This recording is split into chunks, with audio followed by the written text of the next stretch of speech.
Mahusay pa. Pumindot ka na. Kung mahusay, pumindot ka na.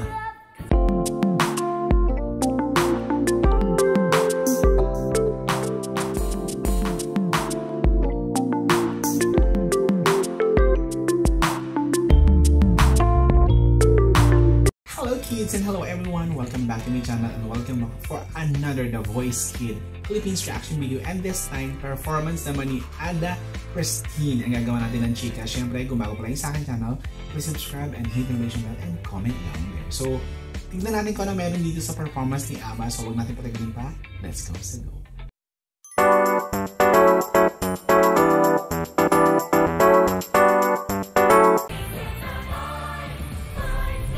Go, Aba.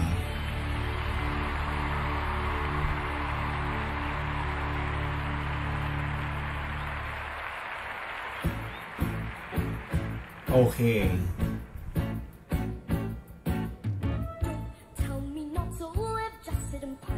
Oh shoot. Mahusay pa. Pumindot ka na. Kung mahusay, pumindot ka na.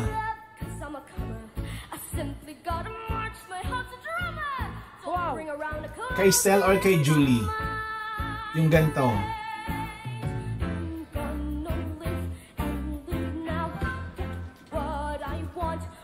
Hindi kasi genre ni ni Billy at ni Pablo.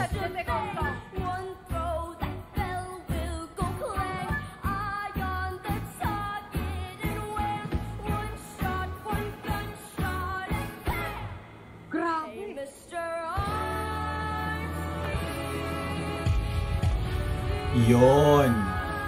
Umikot si Julie.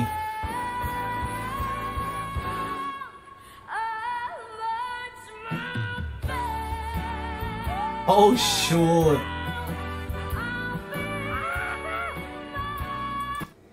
Si Aba parang dark horse sa competition. Sa huli niya ibinubuga ng bonggang-bongga. Nanggugulat siya.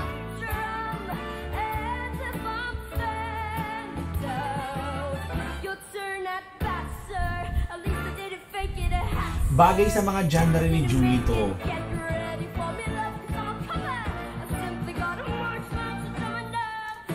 Ang galing ni Aba, in fairness. First time ko na rin itong kantang to ha, pero ang galing niya.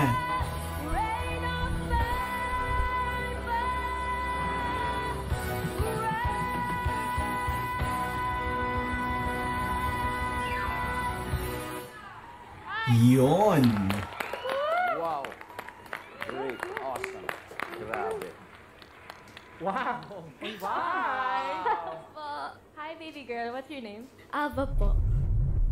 Mind you, napakahirap kantahin nun. Sobra. Gusto ko lang sabihin, kung ako pipiliin mo ng coach, sobrang excited na ako kung ano yung pwede natin gawin. Kasi marami nang pumapasok sa utak kung paano areglo, kung paano natin lalaroin yung boses mo. Kasi very versatile and parang as in, very versatile talaga boses niya. I'm so excited if we're going to be working together. Thank you po. And if you are going to pick me, if you're going to choose me, we can work on your breathing, yung stance, kasi very important yan. Syempre, when you're singing something like that, syempre iba yung stance natin, yung genre, mas mas boto ko kay Julie. Sana yung napiliin niya. Oo, sa time na to ha. Sino ang pipiliin? Let's go, Ava! Ang pipiliin ko pong coach ay si Coach Julie po. Ay, bongga. So yung performance ni Aba, as in nanggugulat, and first time ko lang narinig yung kanta na yon, and then bagay talaga siya kay Julie. As in, meant to beat sila ni Julie. So this is it. I hope you enjoyed this reaction video and thank you so much for watching. Bye!